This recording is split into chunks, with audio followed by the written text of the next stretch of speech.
Ashlyn. It's Hello. super nice to Hello, have you. Virginie. It is so great to be here with you today. Thank you. Yeah, it's so good. So this is the second episode of Virginie&Co, and the first one in English, as I'm switching between English and French. So if you are live, for listening not live, you can just, say hello or ask questions if you already have some. So, before starting, I just want to reintroduce myself for the people who might not know me and also re-explain the purpose of Virginie&Co. So, I'm Virginie, founder of RéalISE Coaching, and I'm a coach, life and career coach for women. And actually, in my coaching activity, I really like to have an holistic approach. So really look, at the body, at the heart, the mind, the soul. And if I see actually that something would be beneficial for my clients, something that would be complementary to coaching, I always suggest some other modalities actually that I've tested myself and that I trust. And it can be yoga, it can be Ayurveda, of course, it can be writing, and it can be kinesiology, as I will have a talk about that as well. And so I thought I'm suggesting that to my clients, but it could benefit more people. So that's the idea of Virginie&Co, is to let people know about those other modalities than coaching. So that's very exciting, actually, to create that with a group of women. And so today, Yes. for second topic, we have Ashlyn that will tell us more about Ayurveda. I met Ashlyn in Kuala Lumpur. I had the chance to briefly meet you in person before the confinement through a friend of us that just said, you should talk. It was really clear that we had some things in common and that we should talk to each other. So of course we have the life in Kuala Lumpur as something in common, also our love for yoga. And we are both Pitta body types that we'll be discussing today during this live. And we both changed our paths. So we were working in corporate, quite successful actually in our a corporate career. And at some point, we decided to leave that path because it was a bit too much and to put our health um, as a priority. So that's also something that we have in common.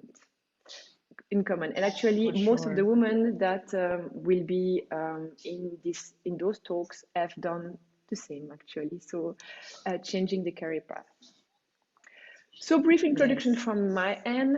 Ashlyn, can you introduce yourself a little bit more so that people Yeah. know you a little better?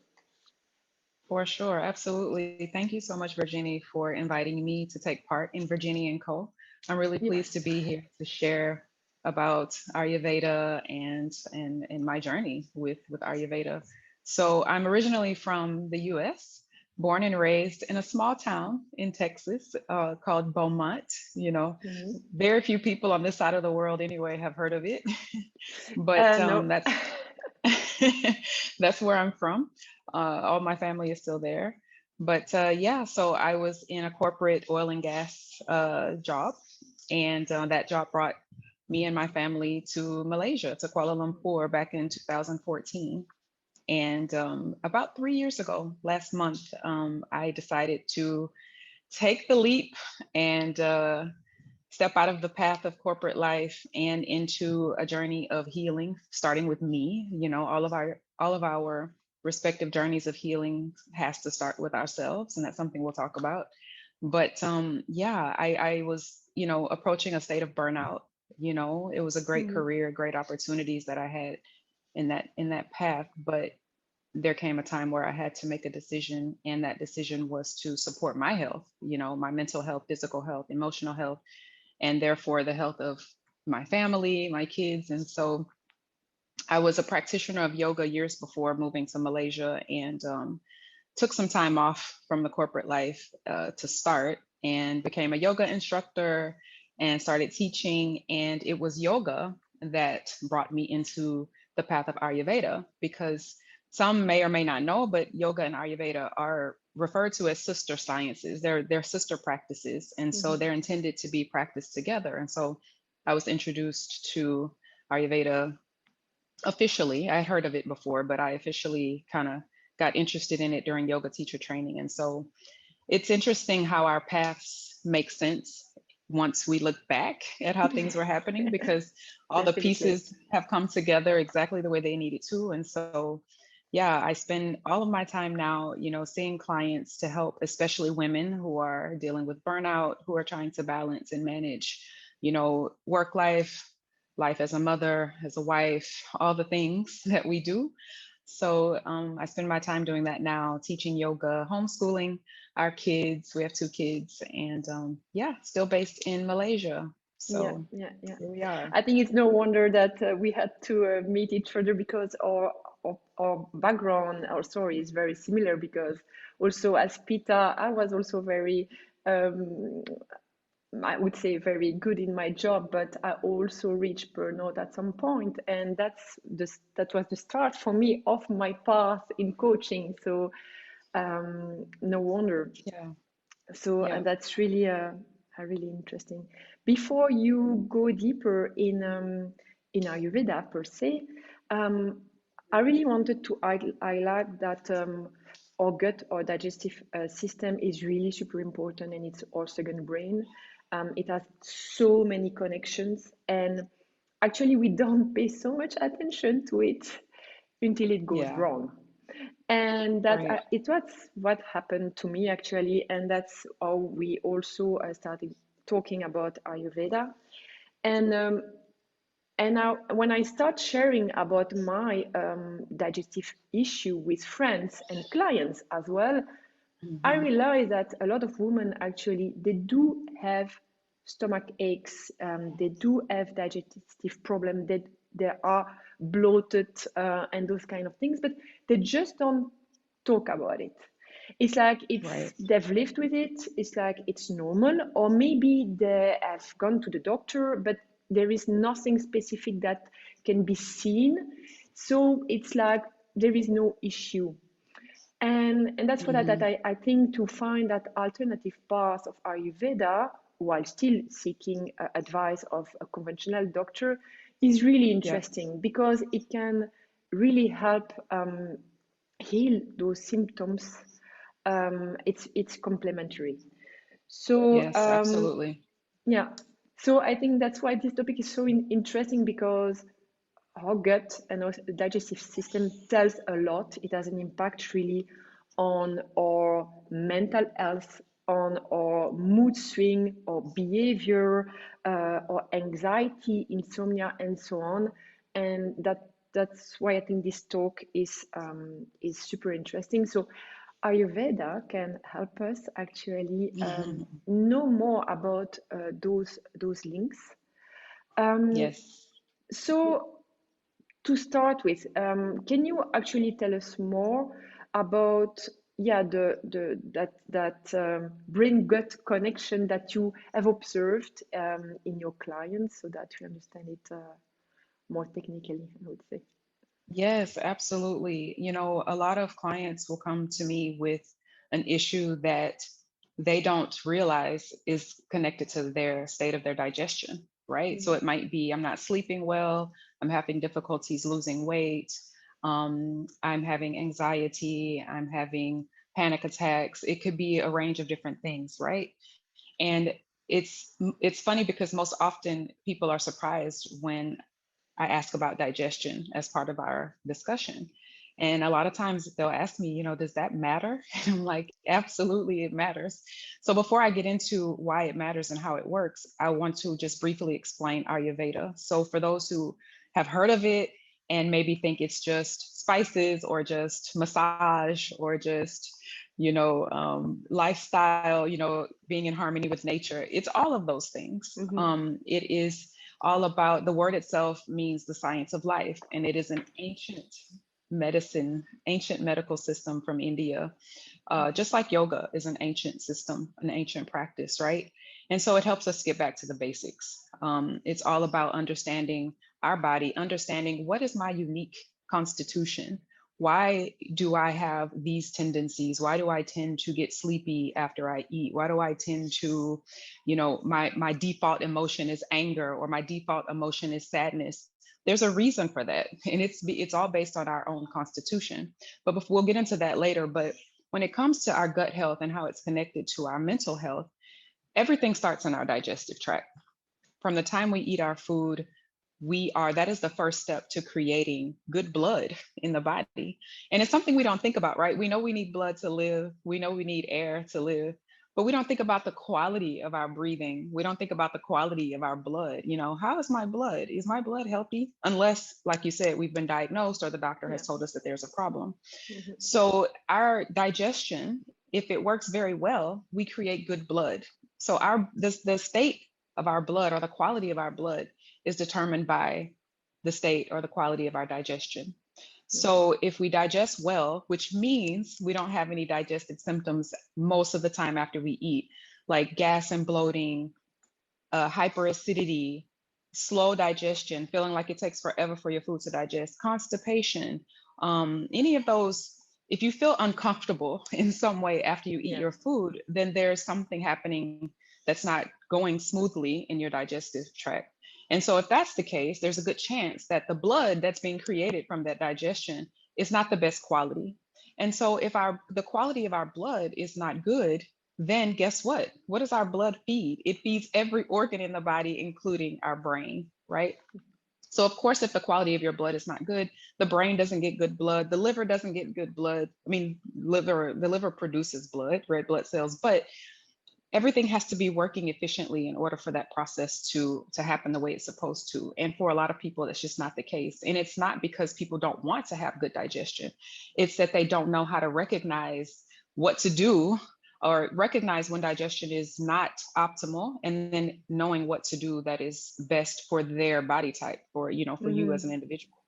So I would say an easy way to explain, gut health and mental health is that we got to create good blood so that we feed and nourish our nervous system and our brain with good quality blood, so that then we have mental clarity, we have good sleep, we have good energy, and all of those things contribute to the state of our mental health. If our blood is, I'll give you an example.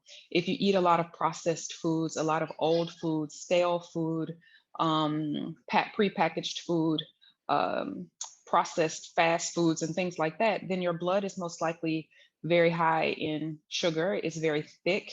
It doesn't move very easily through the body. It doesn't circulate very well. And what that leads to is mentally you will have brain fog, and maybe even, in severe cases, depression. And you just don't have enough energy because your blood is struggling to circulate through the body. So that's one example of how your gut health will definitely affect your mental health. So when you digest well, you create beautiful blood, all of the organs are fed very well, and you have much more energy and much more life, and you feel better. So you're much more mentally balanced. Yeah, that's really, really super interesting, I think. And as you said, sometimes it's not that we don't want to, we just don't know. We just don't know. We are just not aware of all those implications. And well, we know that garbage in, probably garbage out, but more than that, we don't know how it affects us. And when I had my consultation with you, um, I was really it was really interesting to discover that I was a pitta. It was like, oh, and then it's like, yeah, of course, definitely, because it explains so much of my behavior, actually, my eating patterns, the habits that I have, and but there were a lot of things that I didn't know how to actually calm down and slow down my system. So Pitta is fire. Yeah. So definitely somebody that is very active also can go to burnout, linked to the fire. Um, And yeah, I learned a lot about the diet. That's one thing, but it's not only that, it was also about the lifestyle, what routine should I Hmm. put in place to really help myself to calm down, to slow down. That's right. So yeah, so there is three body types in Ayurveda: Pitta, Yes. Vata, Kapha. Can you explain Yes. us a little bit more about those? Yes, absolutely. That's like what everybody is like always dying to know. What is my body type? And it's important. I get excited when people want to know that because that's the first step. You have to Yeah. understand yourself before you can Mhm. start to create real change, right? And so in Ayurveda, as you said, there's three constitutional types or three mind and body types. It's not just in the physical body, but it's also our mental tendencies Yeah. as well. And before I explain the body types, I'll just briefly explain the root of the body types. Like where do these things come from? How did Ayurveda come up with this? And so, in many forms, systems of medicine, it's understood that we are all nature beings. We all come from nature, right? We all consist of these elements in nature, which are ether and air. Fire, water, earth. That's basically who we are. To give you some examples, the bones in the body, our fat tissue, our muscle tissue, our tendons and ligaments, all of these things that we can touch, our organs, we can't, well, some organs we can touch, but these are all represented by the earth element, okay? And then we have fire element in the body, which is your digestion. People talk a lot about metabolism. Help me to improve my metabolism. Well, it's fire, the fire element in the body or the heat in the body that Mhm. drives your metabolism, right? And it's all any type of transformation in the body. It governs your eyesight. It governs, again, your digestion. It governs, sleep even. And then we have water, which are all liquid substances in the body. It's your blood plasma, it's your, waste products like urine, sweat. And we also have air in the body, which is all movement. It's your pulse, your heartbeat. It's, any movement, blinking your eyes, walking, talking, all of this is governed by air because air moves, right? Mhm. And so if you think about each of those elements, and I didn't mention space. So space, nothing exists without space. We're not here without space. It's space first, and then the movement of space becomes air, and then we have fire, water, and earth. And so if you think about those elements, take a moment and think about how would you describe those elements if you were to give them qualities? So if we started with water, what is water? It's cool, it's damp, it's heavy, it's moist, it's depending on the context, it's stable, right? Then you think about fire. Fire is sharp, fire is hot, fire is spreading, it's changing, it's transformative, right? You think about earth. Earth is heavy. Think about if you mix water and soil, it's thick and viscous and sludgy and slow, right? So I'm just giving you some ideas to because we're moving into how that looks in us. So each of these qualities presents in us in their own way. So each of the three body types is simply a pairing of those elements. So vata is the first body type. And for those who've never heard of this, it's spelled Vata, vata. And vata it consists of the elements of space and air. Okay. So a person who is a predominant vata constitution tends to have very light bones. They tend to be long and lean. They tend to be very creative because there's that predominance of air quality in them. So they're always changing. They love change. They don't like to sit at a desk job every day. They like to, you know, do art and they like for every day to look a little bit different. They like to explore. Um, they may speak very quickly. It may be difficult to keep them concentrated on one thing. In the physical body, Vata people tend to be lightweight, and even sometimes underweight if they're imbalanced. Mhm. They also tend to have joints that crack and pop. They tend to emotionally, Vata people tend toward anxiety. Vatas tend to worry about a lot of things before something has even happened. They're already thinking of everything that can go wrong in the situation. Okay, that's out of Projecting. balance. All right, yeah. So then we have Pitta, the second constitution, which are the elements of fire and water. And so Pitta people are the bosses. Pitta people like to get things done. Pitta people are very organized. They're leaders. Like I said, they're the CEOs, because they have a very analytical mind. I would say, best use the analytical aspect of the mind. And so they're good at making decisions. They're good at, putting things together and putting things into action. And so physically, Pitta people, because of that predominance of fire element, Pitta people have a really good metabolism. Sometimes their fire is too high and they tend to have, acid reflux, diarrhea, like loose stools. They tend to have a heated, they tend to have a heated liver, because the liver is a hot organ. Blood, like I said, is created in red blood cells are created in the liver. So the liver is very hot. And so Pitta people have to be careful with heating substances, because the liver will easily become overworked, and then all of the liver diseases can set in. In terms of emotions, Pitta people tend toward anger, jealousy, resentment, criticism, not only of themselves but of the people around them, and that's again if they're out of balance.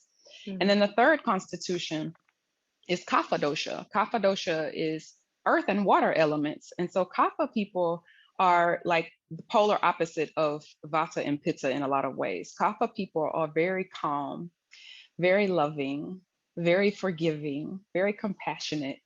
They just care about, I don't want to hurt the ones that I love, and no one else better hurt the ones that I love. They have smooth, beautiful skin. They are opposite of Vata. Kapha people have very strong and stable and sturdy bones. They have to be careful because they tend to gain weight very easily and have the difficulty losing weight because they have a predominance of earth element. And so they are naturally well nourished. They do very well with things like intermittent fasting, and they don't need as much sleep as a Vata or a Pitta person. And emotionally, Kapha people tend toward depression and sadness. They tend to withdraw whenever there's something wrong because they don't like conflict. And so it's important that I mention that all of us has all of these elements. All of us has a bit of all of these constitutions, or in Ayurveda, we call them doshas. So everyone has all of these doshas in them. But what happens when you have an Ayurvedic assessment is that you can find out what is the balance of those doshas within me. Am I predominantly fire, Pitta? Am I predominantly air, Vata? Or am I predominantly earth, as in Kapha? And so, yeah, those are the three body types. And once you understand which body type you are, Ayurveda is a form of medicine that treats with opposites.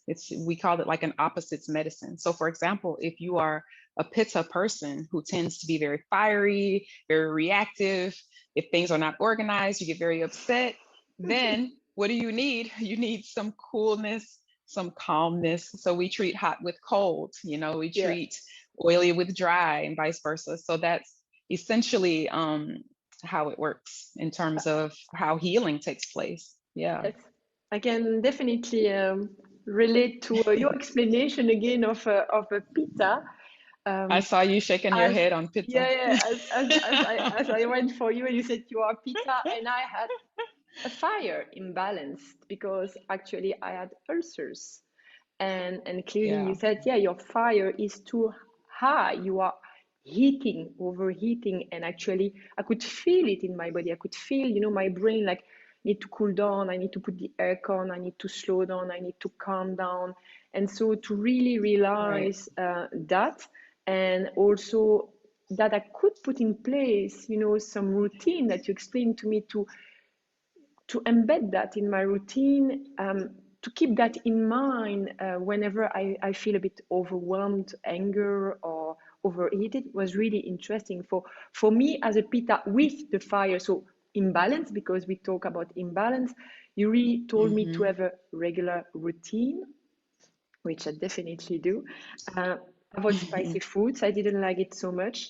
Balance activity and rest, because indeed I could just always be active and not take the time Exactly. to be. One thing that I knew already, I think deep down, is to not skip meals.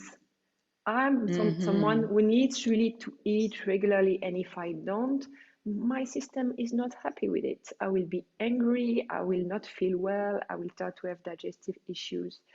And also That's that I right. should eat things to cool down my system, to really cool down. Yes. So new things for me like oat, almond milk. You talked about aloe vera, a lot of bananas, and now I'm including that in my diet.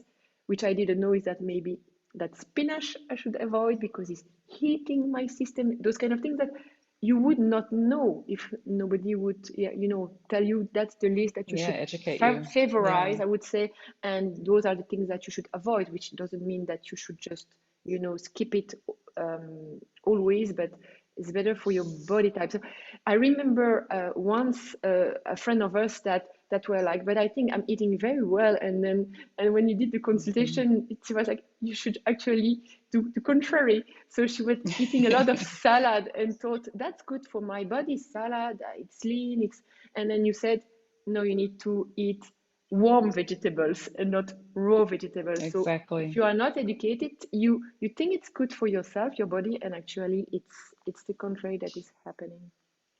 That's So right. as you That's said, right. we all have several doshas. We have one that could be the most important one, and then imbalance. Um, for vata and kapha in terms of recommendations, and also pitta if you want to add to what I just said, what would you recommend if someone recognize himself as a vata, a kapha, a pitta, to to reduce those imbalances?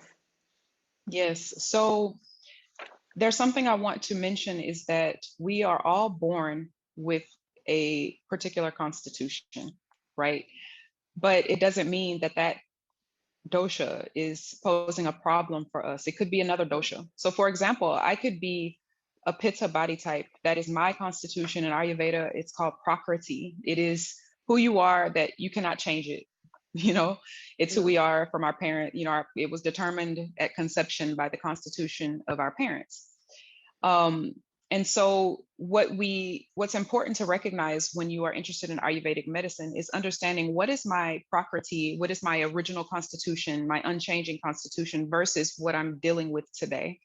Mhm. Because we always want to make decisions and choices based on what we're dealing with today. So I could be pitta by nature, but I'm dealing with vata imbalances. So let me explain what vata imbalance looks like, and then what things you can do to bring some balance into your health. And I'll do the same for pitta and kapha.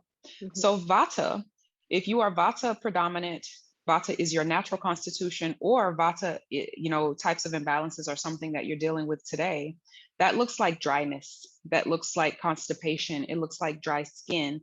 It looks like brittle nails and hair, um, not being able to sleep well, feeling ungrounded, feeling like you're very reactive. The nervous system is hypersensitive and things like that. Because the truth is that we are all overstimulated in the society, in the modern society that we live in right now. We're constantly on screens, we're constantly on the move, which is much different than, our ancestors and people, our families way before us, how they used to live. And so the way that we live right now by nature is very vata aggravating. That means it's very easy to create a state of dryness and deficiency in the mind and the body.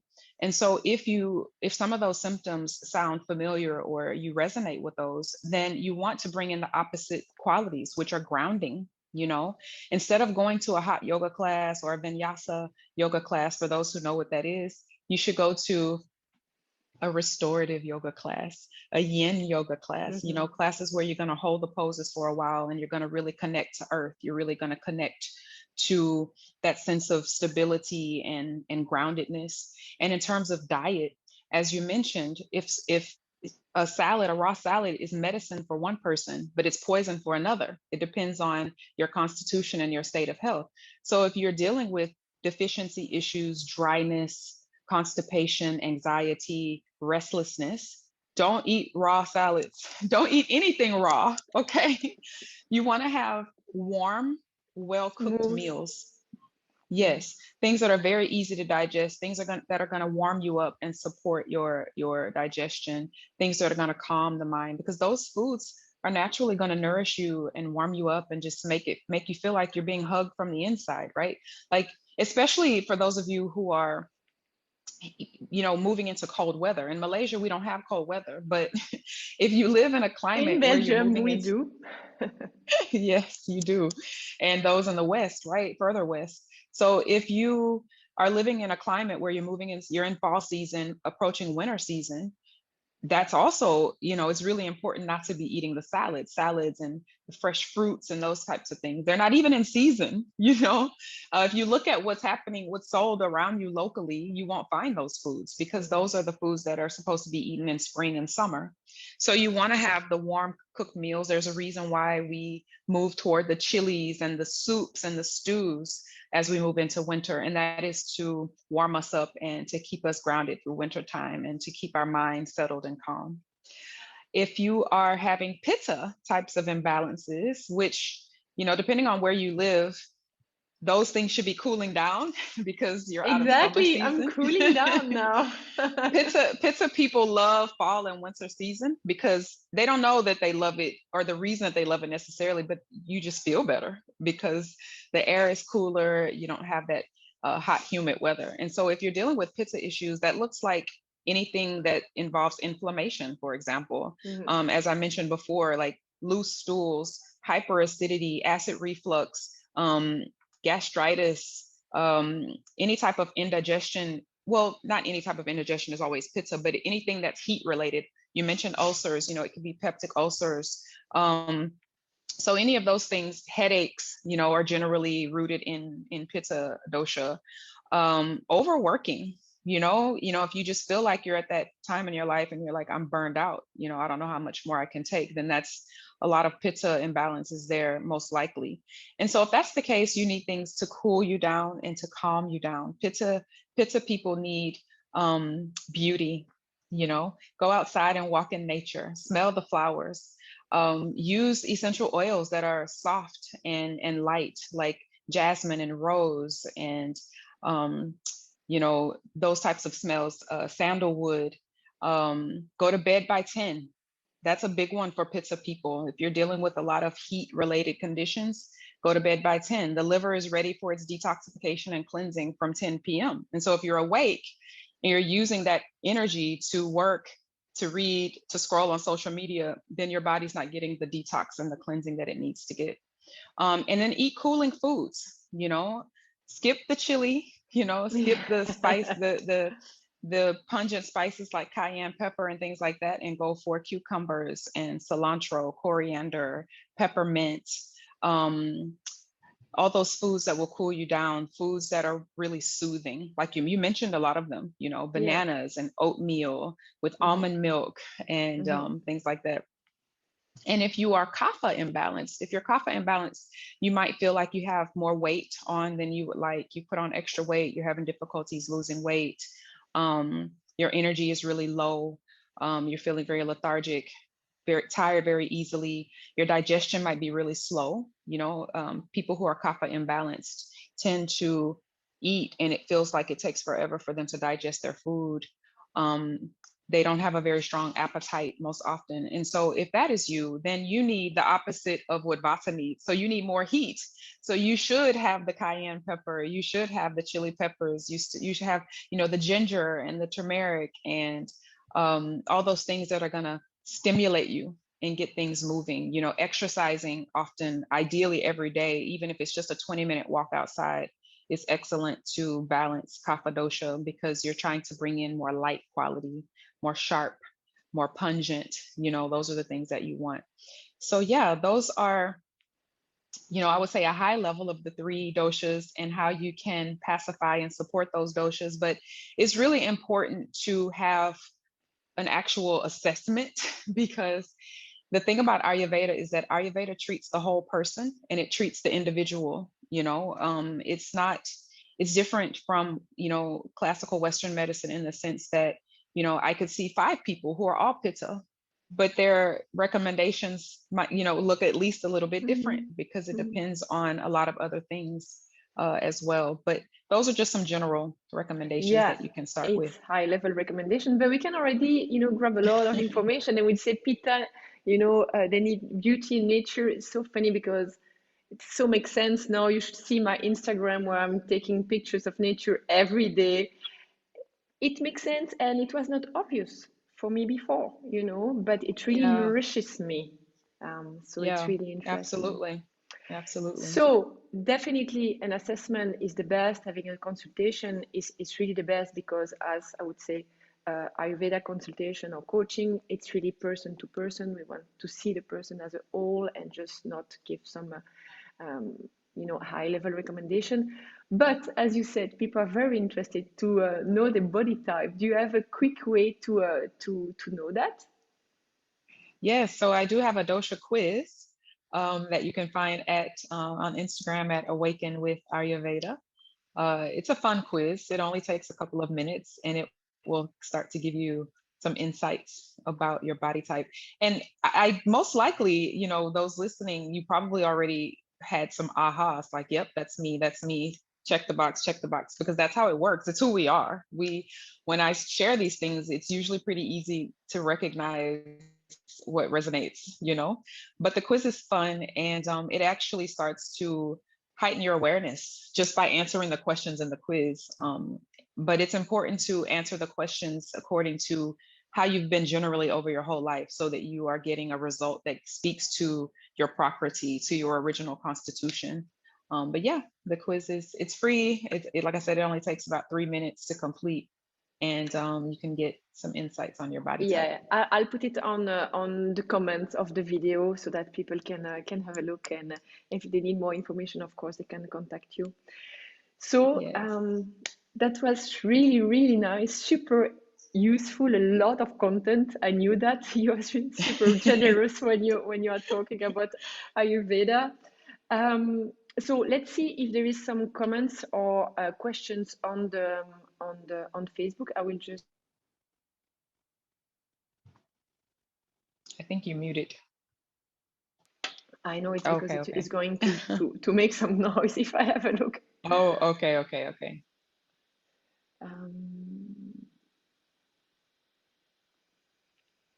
I don't think there is any questions, or I'm not able to see it. It's always a bit difficult, I must say, to follow at the same time on Facebook. But I would say, if you have any questions, put them in comments. We will try to answer them. Yeah, we will come back to you.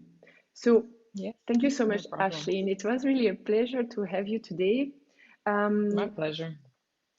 so next time we will have another talk. It will be in December, and it will be in French. We will talk about kinesiology. What is it and the benefits? It will be with Sophie. So if you like that this episode of Virginie&Co, please do not hesitate to share it because it can be beneficial to someone else. Leave us also a comment, a like, so that we know that it's useful, it's interesting. So voila, this is the end of this second episode. Do you want to add something, Ashlynn?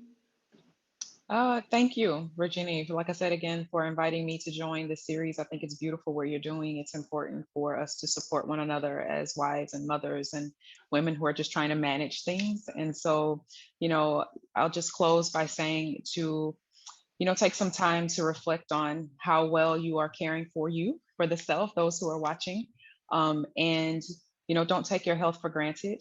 You know, if there's subtle signs and things that are speaking to you in your health right now is the time to seek out the right support for those things, so that you can manage to give those things the attention that they need sooner than later. So it's really important. So Sooner than be later, well, yeah. everyone. Yes, yes, BL, thank you so much. Huh? Talk to you later. Huh? You're welcome. Bye All right, bye. take care. Bye.